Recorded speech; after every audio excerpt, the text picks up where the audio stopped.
Everybody, it's Sam again. I'm going to make another video about records.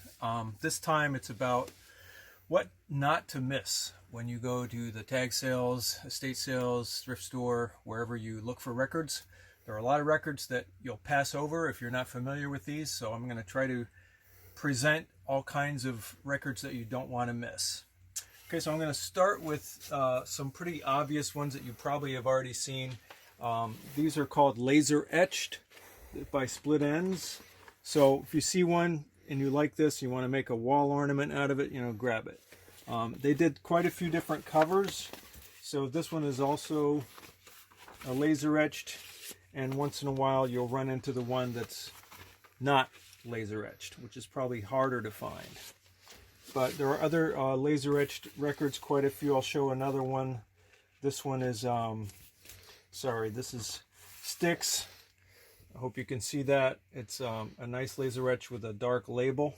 Makes a nice wall ornament. And there are others that you can look up if you like laser etched records. So some of the more well-known colored vinyl ones. And I'm going to do a little bit on colored vinyl and then do a lot more in the second part of the video. But ones you obviously don't want to miss when you're flipping through piles of records. If you like colored vinyl, Elvis's Moody Blue, J. Geils' Bloodshot, nice clear red vinyl. A little more unusual, look for Tomita. Sometimes his records are on strange colors, like this kind of pinkish, orangish color. And a classic one not to miss, the Dave Mason Alone Together on this beautiful swirly vinyl. You don't want to miss that one. They're not all swirly vinyl, but if you find the one that is, you found a little prize. So I find that a little bit about 10-inch records, by the way. So I find that accordion stuff, for some reason, is often on colored vinyl. Unusual, like college records, often on beautiful colored vinyl. Some jazz records are on colored vinyl. Some gospel records, that tried to draw attention to themselves in one way or another. And also Hawaiian records, believe it or not, often are on colored vinyl. Here's an exercise record, Jack LaLanne on beautiful blue vinyl. So if you like colored vinyl, I'll do a lot more on what to look for in another video.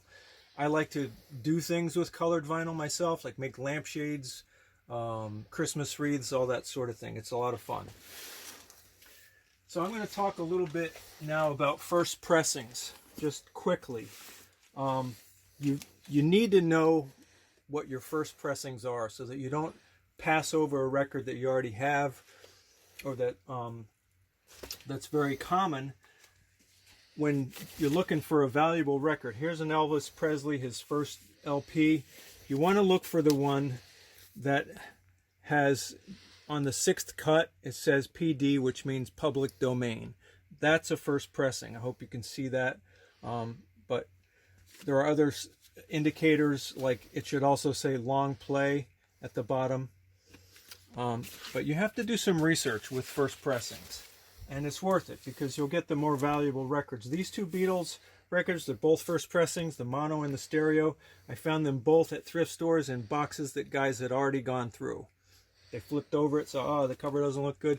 They probably had no idea it was a first pressing. So what you want to look for on the Beatles first pressing is there's no ASCAP or BMI after the song titles. That's your first pressing. Same thing with the mono. No ASCAP or BMI. Here, nothing. Here's a more difficult one to find, the Rolling Stones Beggar's Banquet.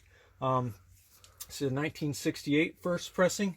It should have on the back cover and on the label, written by Mick Jagger and Keith Richard. So if you know that and you're flipping through a pile of records and you already have it, just take a quick look and see, you might find a first pressing. Others you just kind of have to know by sight, like Everly Brothers. That's their first record, first pressing. You have to do some research on which ones were the first pressings. There are little details that are really helpful to know.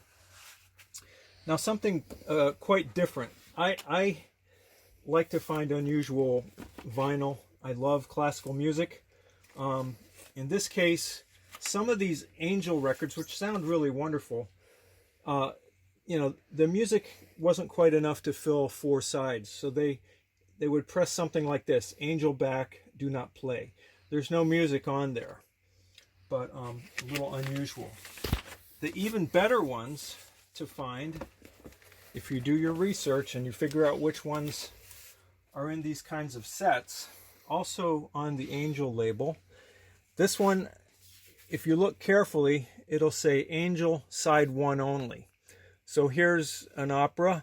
They had enough for 3 sides, but not 4. So if it says side 1 only, you want to pull out that record, flip it over, and look what you find.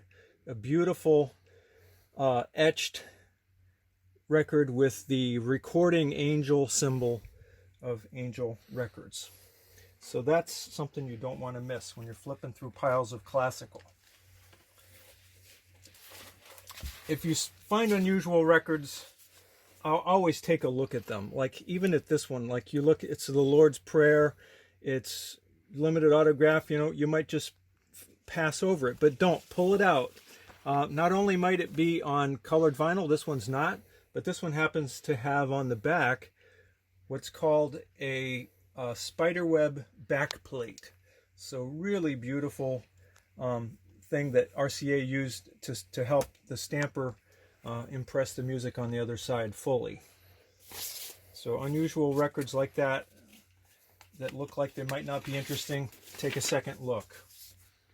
And just for people who collect or who happen to find 16-inch transcription discs, also look at them carefully. If you find a big box at a flea market sometime, pull them out, take a look at them. The material on the record might not be that interesting, but once in a while you're going to find again a huge spiderweb backplate from RCA. And even on the red vinyl, I've been fortunate to find quite a few of these just by looking for the back sides of these giant 16-inch discs.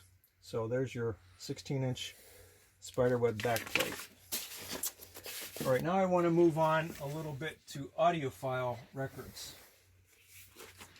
And just some unusual formats. Like here's a strange format, high velocity sound. It's a stereo 45 RPM LP. So that's kind of unusual. The music on there is ridiculous. It's lousy, but it's an unusual pressing if you collect those. Here's one. It's called Racing Cars. It's actually the sounds of race car engines. I look really carefully at these when I run into them at flea markets, tag sales, because some of these are pressed on Polymax, which is an incredibly pure vinyl. You can see, I hope, that it's very clear. It was a vinyl that was invented. It supposedly doesn't wear out. It lubricates itself. There's a lot of technical data on it. Unfortunately, it never really caught on, but you'll find occasionally a record pressed on Polymax. And this one's unusual too, I wanted to point out, because this one was cut so that it plays from the inside to the outside. Very unusual. A lot of record players can't even play it. But and there's a whole theory about why it's better to for the audiophile quality to go, you know, with the centrifugal force. But I don't really buy it.